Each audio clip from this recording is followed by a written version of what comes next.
একজন শিশুর পরিচয় কি? সে একজন মানব শিশু, একজন মানবের কোলে জন্মগ্রহণ করেছে। এটাই তার প্রথম পরিচয়। তারপর তার আরো কিছু পরিচয় তৈরি হয়। সে কোন দেশে জন্মগ্রহণ করেছে সেই দেশ অনুসারে তার একটা পরিচয় হয়। সে কোন ধর্মের অনুসারী সে অনুপাতে তার একটা পরিচয় হয়। কিন্তু কথা হচ্ছে, একজন শিশু তার প্রথম এবং প্রধান পরিচয় হচ্ছে সে একজন মানব শিশু। একজন মানব শিশু হিসেবে এই পৃথিবীতে একটা বাসযোগ্য পরিবেশ পাওয়া তার অধিকার রয়েছে। প্রত্যেক মানুষের উচিত একজন শিশুর জন্য বাসযোগ্য পরিবেশ নিশ্চিত করা। এখন সে যে জাতি ধর্মের অনুসারী হোক না কেন, সে যে দেশেই জন্মগ্রহণ করুক না কেন, সেটা বড় কথা নয়। বড় কথা হচ্ছে জন্মের পর তার বেঁচে থাকার জন্য, তার স্বাভাবিক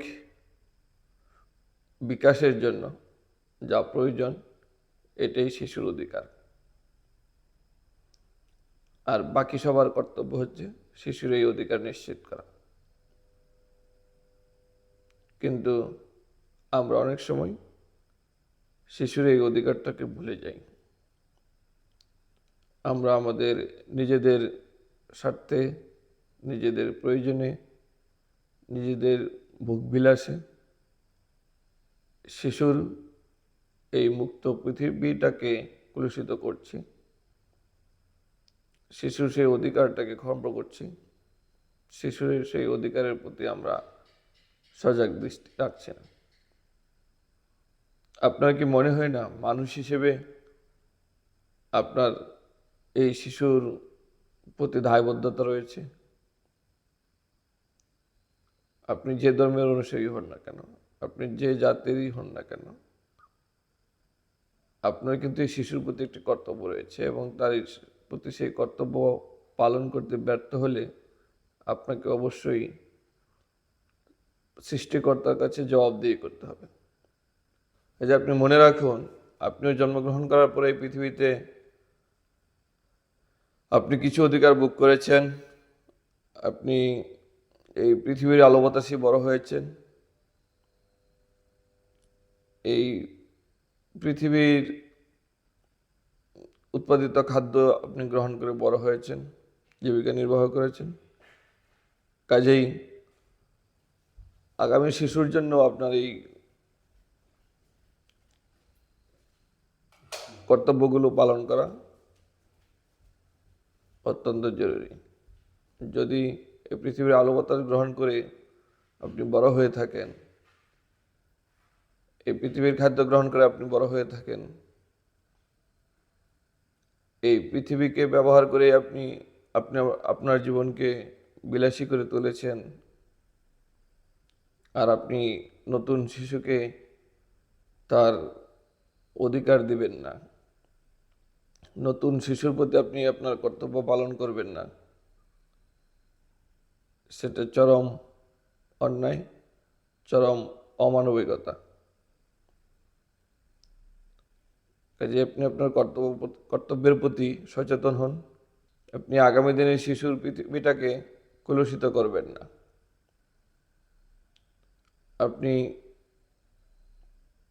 পৃথিবীটাকে নানানভাবে কলুষিত করে চলেছেন, সেটা আদর্শিক দিক থেকে যেমন,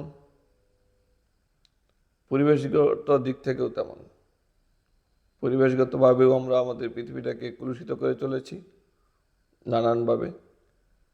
আদর্শগত দিক দিয়েও আমরা পৃথিবীটাকে নানানভাবে কলুষিত করে চলেছি।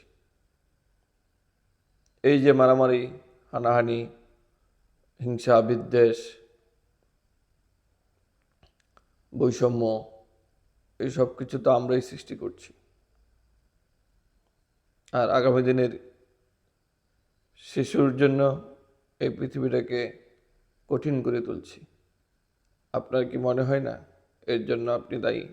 আপনার কি মনে হয় না এর জন্য আপনাকে অবশ্যই একদিন না একদিন জবাবদিহি করতে হবে? কাজেই সাবধান হন। এই যে পৃথিবীটাকে অবাসযোগ্য করে তুলছেন, সেটা সামাজিকভাবে কিংবা প্রাকৃতিকভাবে, এই যে প্রকৃতিটাকে ধ্বংস করে চলেছেন নানানভাবে, এর জন্য কিন্তু আপনাকে অবশ্যই জবাবদিহি করতে হবে। মনে রাখা দরকার, আগামী দিনের শিশু সে কিন্তু কোনো না কোনো মায়ের গর্ভেই জন্মগ্রহণ করবে। কেউ না কেউ কিন্তু তার পিতা, কেউ না কেউ কেউ কেউ কিন্তু তার ভাই। কাজেই আপনি যদি ভাবেন পৃথিবীটাকে কলুষিত করার পরে আপনি আপনার সন্তানের জন্য একটা সুন্দর পৃথিবী রেখে যাবেন, আর কলুষিত পৃথিবীটা শুধু অন্যের শিশুর জন্য, তাহলে আপনি ভুল ভাবছেন। প্রকৃতি যদি কলুষিত হয় তাহলে তার কুফল আপনার সন্তানকে ভোগ করতে হবে। মনুষ্য সমাজ যদি কলুষিত হয়, সেই কলুষিত সমাজের কুফল কিন্তু আপনার সন্তানকে ভোগ করতে হবে। কাজে এটা ভাবার কোনো সুযোগ নেই যে পৃথিবীটাকে আমি কলুষিত করব আমার প্রয়োজনে, আর আমার সন্তান পাবে একটি সুন্দর পৃথিবী। এটা ভাবা নিতান্তই বোকামি। কাজে আসুন পৃথিবীটাকে আগামী শিশুর জন্য বাসযোগ্য রাখি আমরা, শুধু নিজের ভোগের জন্য, নিজের সুখের জন্য পৃথিবীটাকে আমরা আর কলুষিত না করি।